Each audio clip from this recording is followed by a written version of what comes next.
Hi everyone, my name is Leo and welcome to my channel. In today's video, I'd like to talk about the future of Pokémon Scarlet and Violet, and what we will probably see in the upcoming DLC. This video is divided in two parts. In the first part, I will go through all the clues I've gathered by searching around regarding the Kalos region return with the DLC, and I will do my best to disprove them. In the second part of the video, I will present my crazy theory about what I think we will actually see. I warn you that there will be spoilers ahead, so if you don't want to listen to them, close the video right now. So, let's begin.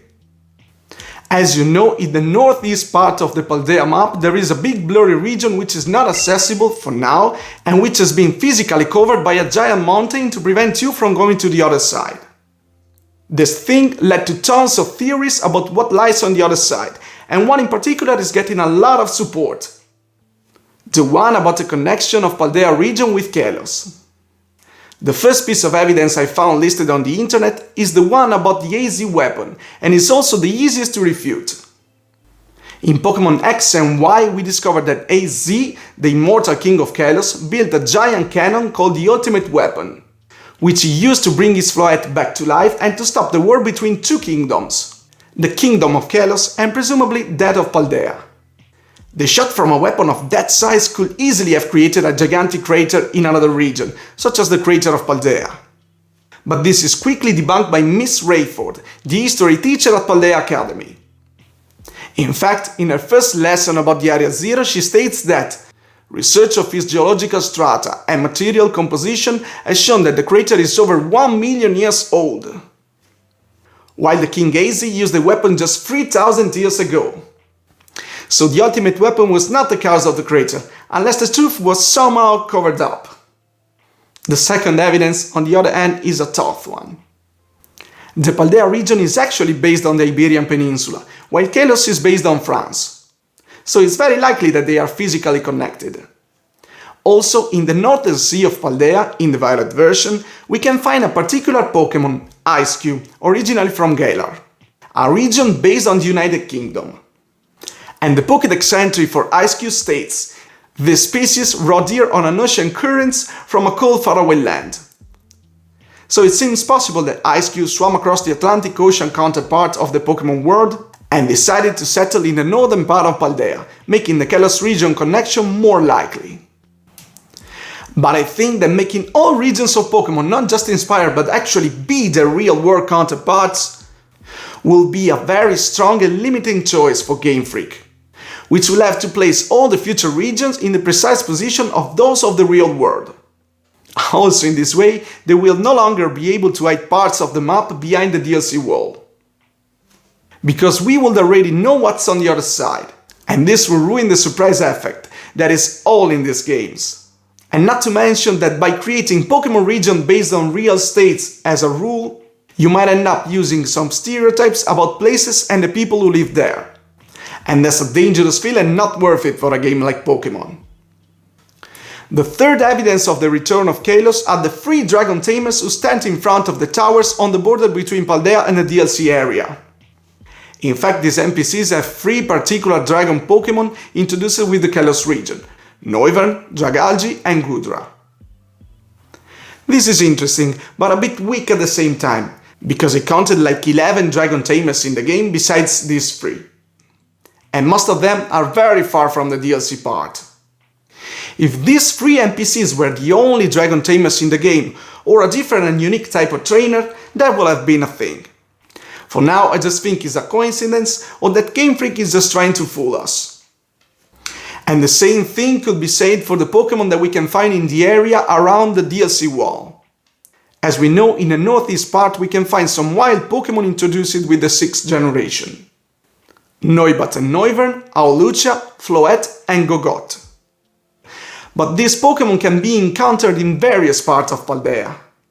Hawlucha can be found throughout the northern part of Paldea and inside the crater. Floette can be found near the DLC area, in the opposite southwest part of the region and inside the crater. Gogot is literally everywhere. And Noibat and Noivern can be found throughout the northern province area 1 and 2 and in the west province area 2. So let's go ahead and talk about the 5th evidence, the paradox Pokémon Roaring Moon. The Pokédex entry for Roaring Moon in Pokémon Violet says, according to an article in a dubious magazine, this Pokémon has some connection to a phenomenon that occurs in a certain region.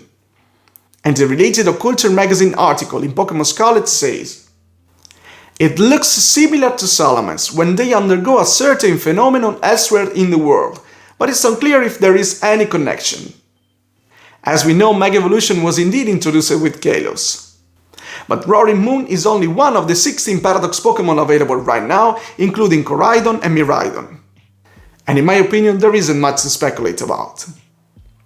I hope you're not bored, but we have finally reached the last piece of evidence to disprove before moving on to the second part of this video. So, hold on. Pokémon X and Y were the only two Pokémon games that didn't receive a third version, or a remade version like all the previous ones and like Ultra Sun and Ultra Moon. I don't know if a remake of those games was not planned at all or if it was discontinued later. What I know is that Zygarde never had its own version. And speaking of Zygarde, its unique design looks now even more interesting after Pokémon Scarlet and Violet. Zygarde is in fact covered in hexagons, the same hexagons that covered the entire body of the disc Pokémon described in the Scarlet and Violet book. And hexagons like the shape of the crystals inside the crater. Moreover, Zygarde's 50% form resembles the disc Pokémon. If you look closely, the head looks similar with those two pointy things on the forehead. The scales on the body could be the crown on the midsection, and the stretched tail could be the third part of this Pokémon. But even though Zygarde didn't get his own version, he got 4 more forms in Sun and Moon. Zygarde Core, Zygarde Cells, the 10% form and the perfect form, which is a lot for a legendary Pokémon. Also, there is no mention of crystals at all in the story of this Pokémon. Sadly, I think Zygarde's 4 forms are all the love that has been reserved for this legendary Pokémon. For all these reasons, I think we won't see Kalos in the near future, and I think the DLC will introduce something very different. And now we can finally move to the second part of this video, my crazy DLC theory. To start this theory, we have to go back to the crater where it all started. If you take a look at the crystals on the bottom of the crater, you can notice that this rock seems to emerge from the ground and engulf all the buildings. The time machine in the Area 0, for example, is entirely covered in crystals except for the entrance. The research station number 4 appears to be in a bad shape too, half covered in crystals on the outside and completely destroyed with rocks scattered everywhere on the inside. In the upper strata of the crater, this phenomenon seems to be less evident, with the crystals engulfing only some trees. I'm sure the buildings and the trees were normal in the beginning, and the crystals only started devouring everything later. The reason for this, in my opinion, is the presence of humans inside the crater. What I think, in fact, is that after the first expedition of Eve, all subsequent expeditions caused the crystals to become increasingly unstable. So unstable as to be able to devour a gigantic time machine in few years. Also, after humans entered the crater and somehow activated the power of crystals, another strange phenomenon started. In fact, as we learned during the history lesson number 6, around 140 years ago, Pokémon clocked in a mysterious light were discovered inside the crater. I think the presence of humans was the cause for the crystals to activate their powers and to affect all surrounding things, including Pokémon, which started to terrestrialize. And speaking on terrestrialization, what can you notice by looking at the terrestrialization animation? You can clearly see crystals emerging from the ground, engulfing the Pokémon and leaving it with a crystal hat. Or maybe a crown. And where have we seen a crown before in this game? Obviously above the body of the disc Pokémon. And if you look closely, there is even a terrestrialization logo. So ever since humans entered the crater, the crystals started becoming unstable, swallowing buildings and Pokémon and growing faster and faster. Now, let's talk a little about the disc Pokémon. As we know, during the first expedition, Eth found something he called disc Pokémon because he thought it looked like a disc. But I think you all agree with me that the Pokémon looks more like a planet than a disc. In the background of the picture are stars and other planets, one of which looks like Saturn. And looking at the being's body, you can see clouds on the left side in front of his head, and a boat floating on its tail on the right side, as if it were not a tail but a whole sea or ocean. This thing looks massive, and I think that it is actually massive. Sada and Turo mentioned this creature in the research lab journal without giving us any further information about its size or shape. So what did Eth actually see? I think Eth only saw an image of the old being, just a reflection of it. Perhaps in one of the crystals, or perhaps in something disc-shaped, something like a mirror. In Pokémon Shield, for example, it was said that polishing bronzer to a shine makes its surface reflect the truth. And I think that something similar happened in the crater. Eth saw a reflection of this creature not necessarily on a bronzer back, but on a similar disc-shaped thing. In one of the mysterious signs found in the crater, we can also see discs, but this is not the subject of this video, and I will talk about these signs in the future. Now put everything together and take a look at the map of Paldea and focus your attention on the crater. Don't you think this crater might look like a crown? And don't you think this crater might look like this crown? Or maybe just the base of it? And what if the supposed tail of the disc Pokémon was not a tail but actually a sea? Perhaps this sea.